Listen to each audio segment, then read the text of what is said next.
Friends, welcome to my first blog. पहले मैं अपने बारे में एक छोटा सा इंट्रो दे दूं। मेरा नाम है मुकेश कुमार और मैं हिमाचल से बिलोंग करता हूं। आज मैं आया हूं गोल्डन टेम्पल अमृतसर में, तो वहां दर्शन करने के लिए और अपना फर्स्ट ब्लॉग शूट करने के लिए। ये मैं उन लोगों को गाइड करना चाहता हूं जो गोल्डन टेम्पल पहले कभी भी नहीं आए और गोल्डन टेम्पल आना चाहते हैं। अगर आप बाई रोड आ रहे हैं तो जब आप अमृतसर का गोल्डन गेट क्रॉस करते हैं तो आप फ्लाईओवर के नीचे से आएँ। नीचे से जब आप काफ़ी आगे आएंगे तो लेफ़्ट हैंड में एक और फ्लाईओवर आएगा जो सीधा ही गोल्डन टेम्पल की पार्किंग में जाएगा। अगर आप बस से आ रहे हैं तो बस स्टैंड के बाहर आप निकलेंगे तो वहाँ पे आपको ऑटो रिक्शा वगैरह मिल जाएंगे गोल्डन टेम्पल के लिए। अगर आप बाय ट्रेन आ रहे हैं तो स्टेशन के बाहर फ्री गाड़ियाँ लगी होती हैं जो आपको गोल्डन टेम्पल लेकर जाएंगी। अगर आप बाय एयर आ रहे हैं तो एयरपोर्ट के बाहर भी फ्री बसेस लगी होती हैं गोल्डन टेम्पल जाने के लिए जो आपको गोल्डन टेम्पल लेकर आएंगी। देख सकते हैं कि कितनी भीड़ है यहाँ पर, कितने लोग हैं यहाँ पर। और ये डेली इतनी भीड़ होती है यहाँ पर। डेली हज़ारों लाखों लोग दर्शन करने के लिए आते हैं गोल्डन टेम्पल में।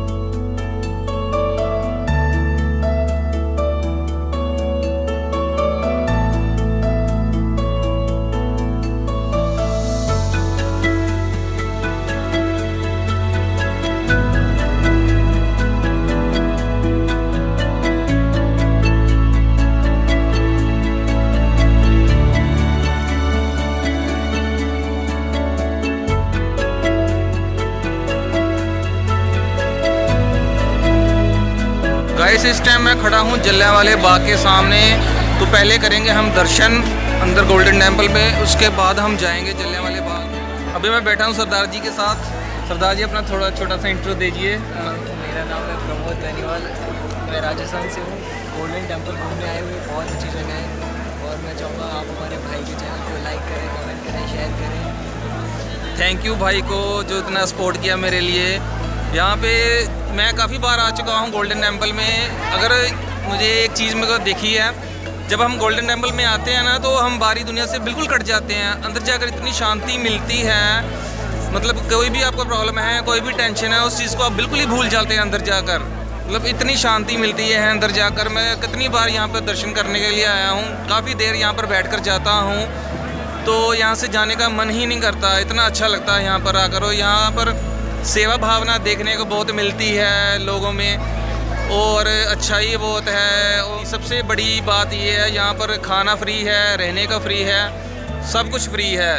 और सबसे अच्छी बात यहाँ की सफाई मतलब एक नंबर की सफाई। आपको एक भी चीज़ नीचे गिरी हुई नज़र नहीं आएगी। यहाँ पर पवित्रता का और सफाई का खास ध्यान रखा जाता है। फ्रेंड्स, मैं पहुँच चुका हूँ अब गोल्डन टेम्पल के सामने और इसके सामने ही बिल्कुल साथ में ही ये देख सकते हैं आप शनि मंदिर है। आप इस यहाँ पे दर्शन करके उसके बाद आप गोल्डन टेम्पल में भी दर्शन कर सकते हैं, या आगे भी उसमें शनि मंदिर में दर्शन कर सकते हैं। तो मंदिर भी साथ में है और गोल्डन टेम्पल भी साथ में है।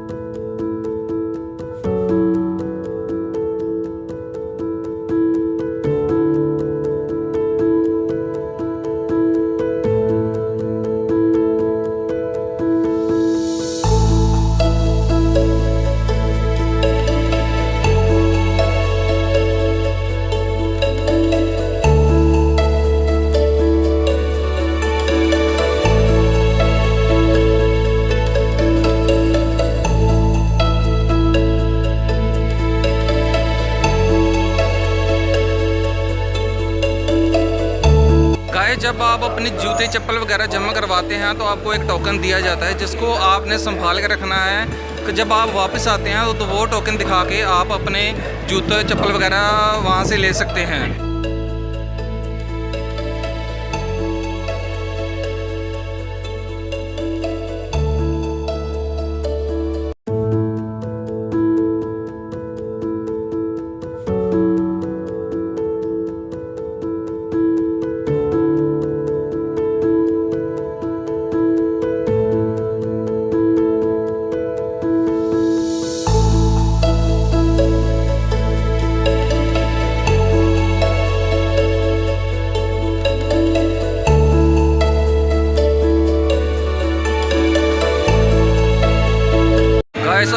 चुका हूँ गोल्डन टेम्पल के अंदर। आप देख सकते हैं कितना ही खूबसूरत नज़ारा है। सभी लोग अपनी फैमिली के साथ यहाँ पर पिक्चर वगैरह खिंचवा रहे हैं, सेल्फीज वगैरह ले रहे हैं।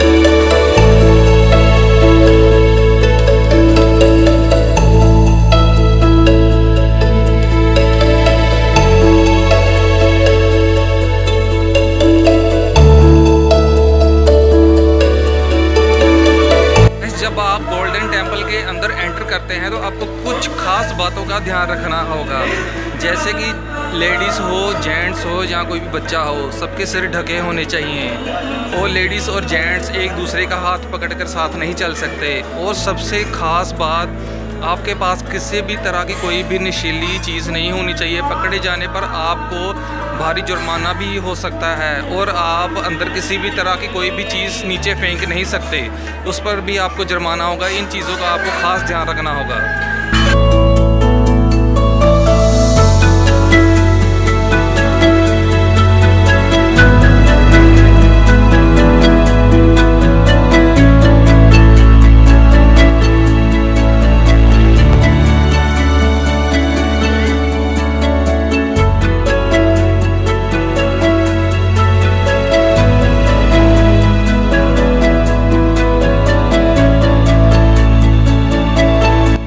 आप मेरे पीछे देख सकते हैं बेरी का पेड़, जहाँ पर रोज़ हज़ारों लोग स्नान करते हैं और गोल्डन टेम्पल दरबार साहिब का जो पवित्र स्थान है उनको नमस्कार करते हैं, उनका दर्शन करते हैं। गाइस, ये जो मशीन आप देख रहे हैं, जो गूंदा हुआ आटा है उसको इस मशीन में डाला जाता है और इस मशीन से पेड़े बनकर बाहर निकलते हैं जो आगे चपातियों की शेप ले लेते हैं और वो चपातियाँ धीरे से आगे की तरफ जाती हैं जहाँ पर गैस जल रही होती है और चपातियाँ सिकती हैं। धीरे धीरे ये चपातियाँ आगे बढ़ती जाती हैं। गैस में सिकने के बाद इनको टोकरों में इकट्ठा किया जाता है। जब एक टोकरा भर जाता है तो उसकी जगह पर दूसरे टोकरे को रख दिया जाता है। गाइस, मैं आपको बता दूं कि ये जो मशीन है 1 घंटे में 7000 चपातियाँ बनती हैं। तो और 2 मशीनें हैं यहाँ पर जो 1 घंटे में 14000 चपातियाँ बनाती हैं। तो आप इससे आइडिया लगा सकते हैं तो पूरे दिन में कितनी चपातियाँ बनती है, कितनी क्वांटिटी में यहाँ पर आटा लगता है, तो कितनी क्वांटिटी में यहाँ पर चपातियाँ बनती हैं। इस आप देख सकते हैं कितनी मात्रा में यहाँ पर चपातियाँ पड़ी हुई हैं और इन चपातियों को घी लगाकर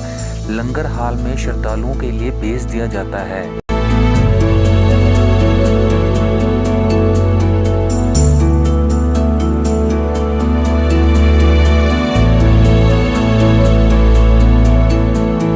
गाइस, अब मैं पहुंच चुका हूं गोल्डन टेम्पल के किचन घर में। जो आप मेरे सामने ये जो बड़े बड़े कढ़ाई देख रहे हैं, इनमें दाल और सब्जियों को तैयार किया जाता है। एक दिन में 1300 से 1400 किलो दाल लगती है और 13 से 1400 किलो सब्जी लगती है और ये जो प्रोसेस है ये सारा दिन ऐसे ही चलता रहता है। गाइस, अब मैं पहुंच चुका हूं गोल्डन टेम्पल के लंगर हाल में। यहां पर आप देख सकते हैं कि एक टाइम में कितने श्रद्धालु बैठकर लंगर का आनंद ले रहे हैं और जब ये श्रद्धालु खाना खाकर बाहर जाते हैं तो सारे हाल की सफाई होती है। उसके बाद ही दूसरे श्रद्धालुओं को अंदर बिठाया जाता है और सफाई का कितना ध्यान रखा जाता है यहाँ पर।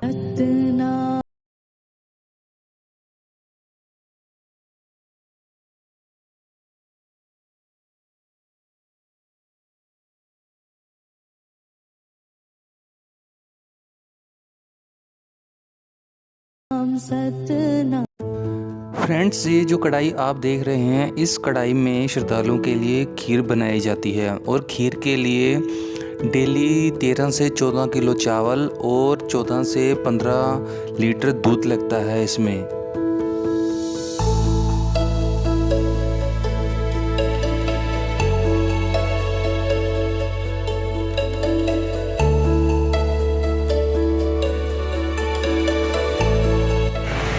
एक बात और, अगर आप यहाँ पर आकर वीडियो शूट करना चाहते हैं तो सिर्फ आपको लंगर हाल है जो सिर्फ उसकी वीडियो ही शूट करने की परमिशन है, वो भी पहले आपको परमिशन लेनी पड़ेगी, फिर ही उसके बाद आप वीडियो शूट कर सकते हैं। पहले आपको गुरुद्वारा श्रोमणी प्रबंधक कमेटी से परमिशन लेनी पड़ेगी, उसके बाद आप वीडियो शूट करें। मैं पहले वीडियो शूट कर रहा था तो मुझे रोक दिया गया, मुझे परमिशन लेने के लिए बोला गया और वहाँ पर उन्होंने मेरे साथ बहुत ही पोलाइटली बिहेव किया, मेरी बात को सुना और मुझे परमिशन दी। बाहर की जो वीडियोग्राफी है वो मना है, लंगर हाल की आप वीडियो बना सकते हैं, उसमें कोई मनाही नहीं है। तो इस चीज़ का आप ख़ास ध्यान रखें कि बिना परमिशन के आप यहाँ पर वीडियो ना बनाएं। तो बाबा जी, मैं आपसे जो दुख भंजनी बेरी है उसके बारे में कुछ पूछना चाहता हूँ कि मतलब उसका कुछ इतिहास आप बताएं। मैंने सुना है कि कोई भी यहाँ पर सच्चे मन से आकर स्नान करता है उसके दुख कष्ट दूर होते हैं। मैंने ऐसे देखा भी हुआ है, जो चल नहीं सकता था वो चलना शुरू हो गया, जो देख नहीं सकता था वो देखना शुरू हो गया और जो बोल नहीं सकता था वो बोलना शुरू हो गया। उसके बारे में मुझे कुछ बताइए आप। देखिए जी, रामदास ਦਾ ਘਰ ਆ ਇੱਥੇ ਕਿਹੜੀ ਮਰਜ਼ੀ ਜਾਓ ਨਕਰਾਂ ਦੇ ਇਸ਼ਨਾਨ ਕਰ ਲਵੇ ਨਾ, ਉਹ ਰੋਗੀ ਇੱਥੋਂ ਠੀਕ ਨਹੀਂ ਜਾਂਦਾ। ਇਹ ਰਾਮਦਾਸ ਦਾ ਘਰ ਆ, ਪਵਿੱਤਰ ਘਰ ਸਤਿਗੁਰਾਂ ਦਾ। ਜਿਹੜਾ ਵੀ ਇਸ਼ਨਾਨ ਕਰਦਾ ਕਿਸੇ ਧਰਮ ਦਾ ਵੀ ਹੋਵੇ, ਕੋਈ ਵੀ ਰੋਗੀ ਹੋਵੇ, ਉਹ ਇੱਥੋਂ ਠੀਕ ਹੋ ਕੇ ਜਾਂਦਾ। यहाँ पर सबसे बड़ी बात है, यहाँ पर कोई भी धर्म का भेदभाव नहीं किया जाता। यहाँ पर लंगर हाल है, वहाँ पर कोई अमीर गरीब कोई भी धर्म का भेदभाव नहीं किया जाता।